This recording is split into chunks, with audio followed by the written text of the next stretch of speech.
ในวันที่21 ถึง 22 แผนกวัฒนธรรมและการท่องเที่ยวทวทได้จัดกิจกรรมคาราวานรถท่องเที่ยวและการกุศลเพื่อมอบอุปกรณ์การศึกษากีฬาและเครื่องนึ่งผม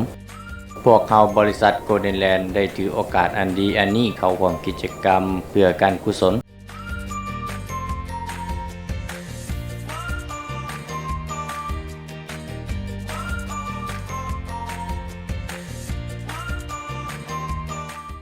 เขตลาดห่อถึงผาบังที่เมืองเซโปนแขวงสะหวรรณเขตพวกเขาได้ออกเดินทางตั้งแต่ 7:45 ระยะเดินทางประมาณ 240 กิโลเมตร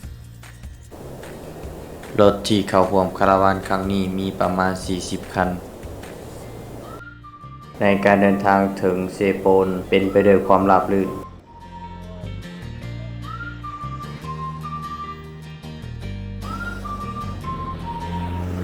แต่ว่าเส้นทางแต่เซโปนถึงสถานที่ไกลศอกดีค่อนข้างลำบากแต่ด้วยใจที่อยากนำสิ่งของจำนวนนี้ไปให้คนที่อยู่ศอกดีแต่บ่เกินความตั้งใจและความพยายามของพวกเรา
นี่แม่นบรรยากาศในการย้ายเครื่อง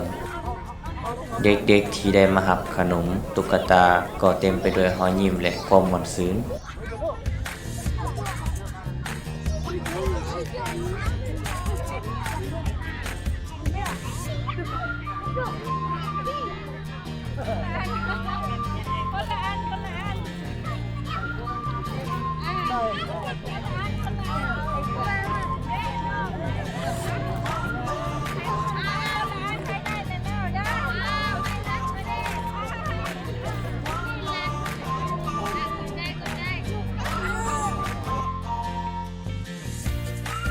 หลังจากแจกจ่ายสิ่งของให้กับหมู่บ้านนี้แล้วพวกเขาก็ได้เดินทางไปที่หมู่บ้านต่อไป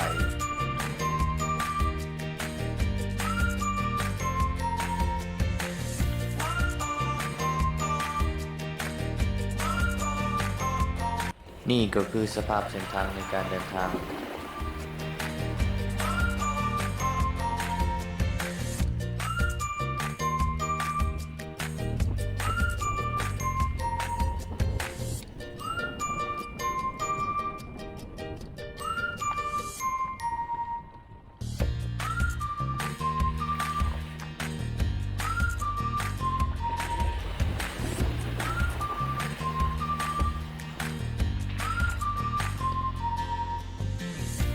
เป็นการเดินทางที่เต็มไปด้วยความตื่นเต้น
นี่แม่โรงเรียนประถมสมบูรณ์บ้านตาเหลา สบายดี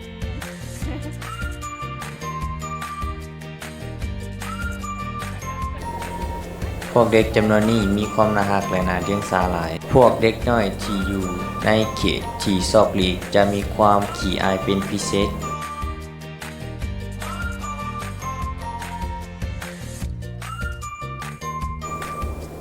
นี่แม่นสภาพห้องเรียนของเด็กน้อย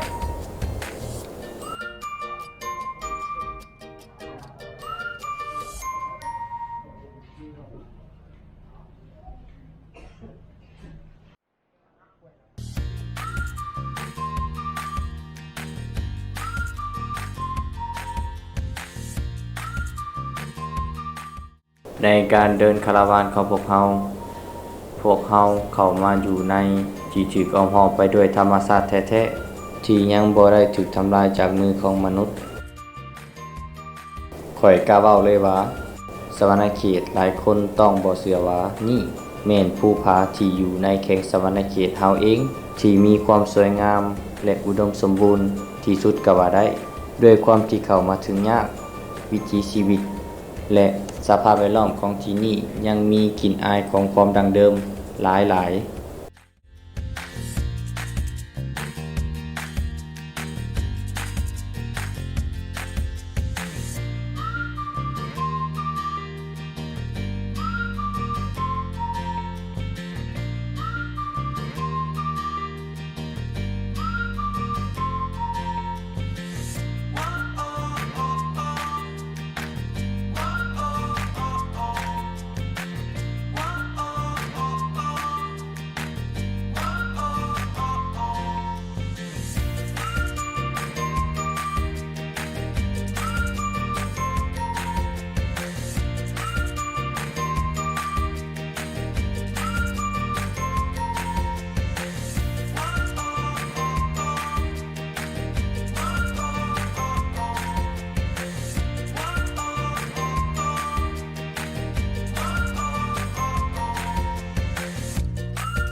มันจะเงียบเด้อไม่บ่อย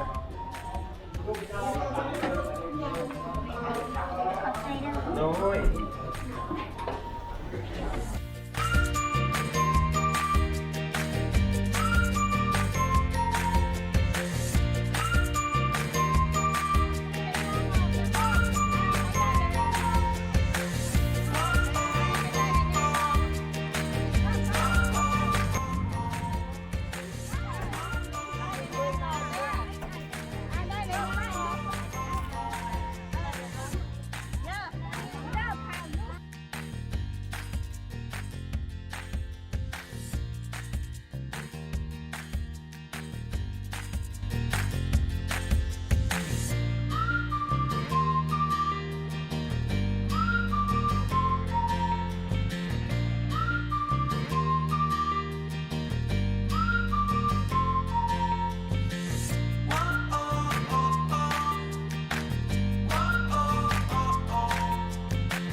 พวกเฮาพากันพัก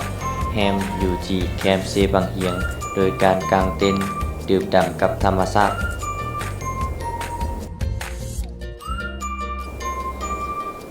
ที่ถูกอ้อมห้อมไปด้วยสายภูสูงและสายน้ำ